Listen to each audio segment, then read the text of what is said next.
Everybody, welcome back to another Chats with Clark podcast. If you wanted a poppy intro, I'm sorry, we just don't do that here at Chats with Clark. We get straight to the point.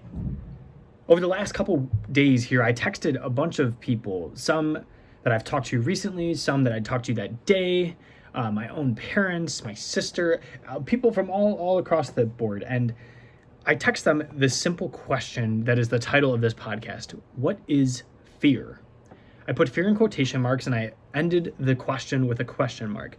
Very ominous looking text. That was the only thing I said. I gave no context and I didn't explain the question. I had people ask me, oh, in what way? Or they would ask for clarification, like, what am I afraid of? And the response of mine was always the same. Very simply, however you want to take it. So the question is, what is fear? I received many different types of responses, as you would imagine. Some that told me different things that they were afraid of. Others that were hilarious. My cousin Matt, with whom I play some video games with, texted me and said, when Dan, his brother, and you are down and I have to clutch a 3v1. I'm like, all right, yeah, that's pretty hilarious. I laughed out loud at the text, very humorous. So Matt, if you're hearing this, thank you. Dan, if you're hearing this, you know we wouldn't have both been down. Regardless, I wanted to read a couple of the answers. And in fact, I'll probably read most of the answers on this episode because they're absolutely enthralling. But before I do that, I wanted to go over a few things that I learned. First, the question, what is fear, made people think. A person said to me, I actually had to think about it when you asked. How many questions do we actually have to think about? Another person told me that they had an entire message typed out and then they deleted it because they didn't know if they liked what they said or not. There are not many situations in life, I think, that happen to us on a day-to-day basis that cause us to really think like that, or that cause us to second guess ourselves so much. The conversations that I had as a second point, because of this question, were elite. They were absolutely incredible. They provoked both of our minds. My buddy that I haven't really gotten to talk to a lot prior to this conversation, but I had been recently, he and I engaged in one of the best conversations I've had in a long time. It was excellent, absolutely excellent. He's actually going to be appearing on the show soon enough. But the conversations that such a prominent question had, or the conversation that arose from such a prominent question, are undeniably great. And I wanted to share that because truly my third point is that I'm going to challenge you. Ask someone that question. Just say, what is fear?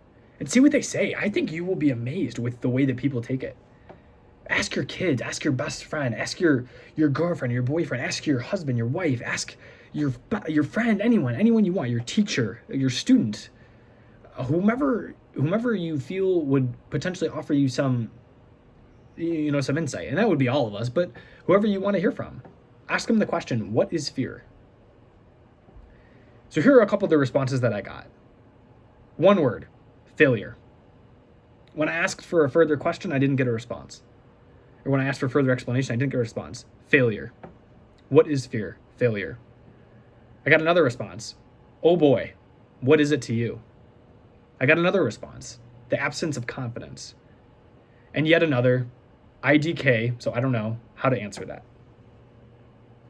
Clearly the question is deep, right? You get responses like that, you know it is pretty thought-provoking. And then still I got some that were, like I mentioned, hilarious. Others that I got that were pretty dark. I got one that said, lying on my deathbed, feeling that I could have done more with my life. That's pretty impactful. Yeah, I mean, I hope none of us, no listener, no one who's out there not even listening to this ever ends up on their deathbed thinking, man, I wish I'd done more. Because at that point, it's too late. And that's the utter, unfortunate truth. I got another text, and this has been within a very deep conversation where a man that I know has started a business, and he's put a lot of hard work into it, and I commend all of his efforts and his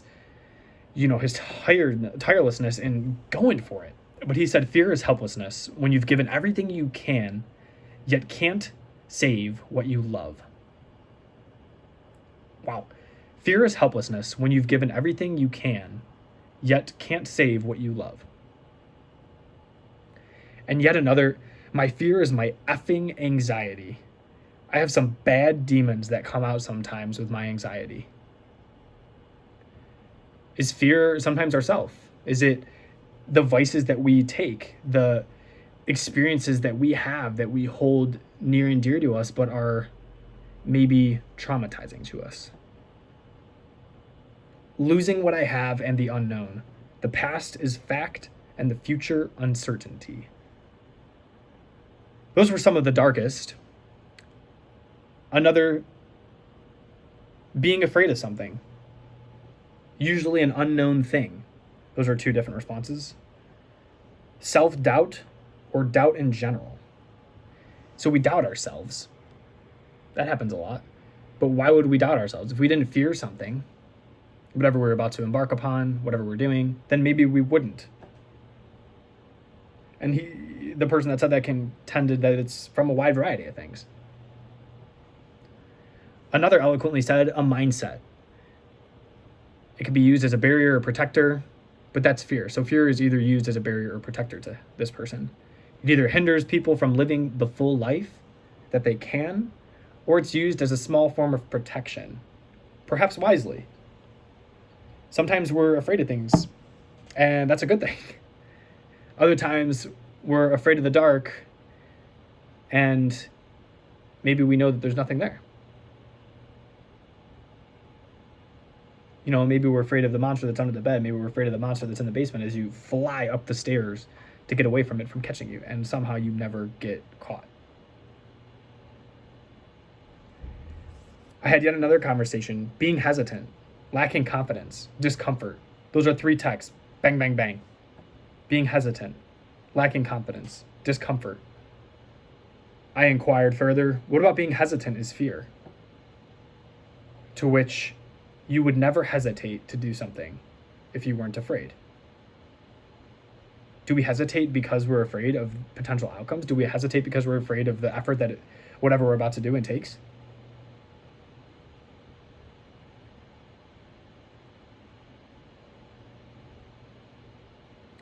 Another conversation said that it was an opportunity to grow. Fear is an opportunity to grow. When I asked how so, I was treated with the answer that there are 2 levels to fear. For example, fighting a bear is an opportunity to die, not an opportunity to grow. But fear of certain ideas or concepts or thoughts stem from what he contended was ignorance. If you grow your knowledge, you can remove fear.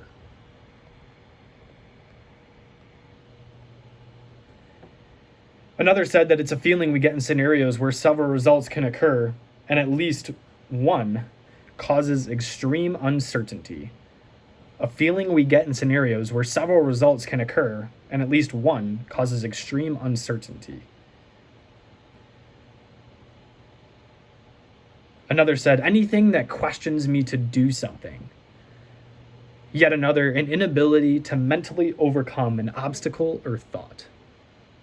When he and I bantered back and forth, he let me know that, of course, there are physical things that we can be afraid of doing, but most of the time the physical things are either possible or not.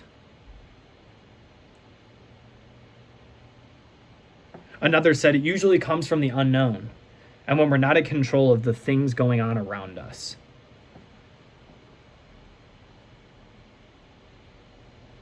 Another is not being in control of ourself, or not being in control of our surroundings. The conversation continued to talk about void. Are we afraid of voids? Do we think of space and do we just get lost? Perhaps in fear. Do we think of the ocean and get lost in fear? I mean, there are things in the ocean we don't even know about, and of course with space too, but we've been living on the earth for a lot longer than we've been exploring outer space.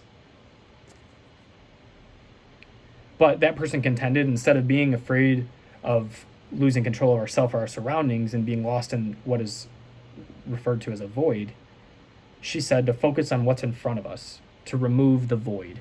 And how true is that? You know, we talk about in our lives focusing on the moment, living in the moment, we hear. Does that eradicate fear? Does that eliminate the fear that we have sometimes? By recognizing that which is right in front of us, we make the world that much smaller. We find our place. We know where we are at any given moment by recognizing what's right in front of us, by truly recognizing where we are. All of these responses just absolutely stimulated my mind. And they were this little, for lack of a better word, experiment that I did absolutely enthralled me. I loved it. I was intrigued. I was curious. I got to know people better that I know very well. But oh my goodness, just absolutely incredible. Another couple of responses that I wanted to read were a little more in depth. Courage is sacrificing the illusion of self-perfection for the nobler ideal of self-giving. Fear is restlessly seeking to craft my own vision, while my true mission is right in front of me. Love conquers fear. And another, to me, fear represents the factors outside of my control, highlighted by a lack of opportunity. I expect a lot from myself, and have believed that so long as I could perform the best, or make the most intuitive, most capable, most cost-efficient product, the sky was the limit. And now I've learned the hard way that that's not true, and that the connections you have are far more important. If you don't have them, it is a constant uphill battle, no matter how much better you or your offerings are versus the competition. It is a helpless feeling, knowing that you focused your life with a purpose only to recognize your fate is in others' hands. And yet another, fear for me is being afraid to let go of the past, whether a season of life or a hurt or how I used to pray. We are afraid to walk into what awaits us. But it's like running forward and looking back. You really don't move when you do that. And as a result, can't move forward with hope and gratitude for the new places and graces that God wants to bless us with. Not letting go can cause only fear or anger. Further, fear can make us feel like we're out of control. But when we realize that God is in control, we feel out of control, but it's really in control. Petty fears control people, and big fears control nations. The greatest enemy of faith is not doubt, but fear. And the final that I will read, I think the things that I fear only classify as fearful because they hinder me from acting how I would normally act or how I would like to act.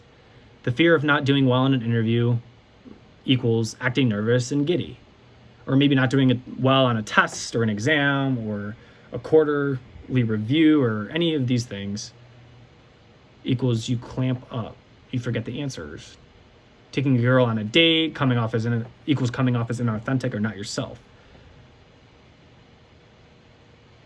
Or even go so far as to where I fear it so much that I distance myself from it or don't get myself involved in it. I actually had to think about it when you asked. There it is.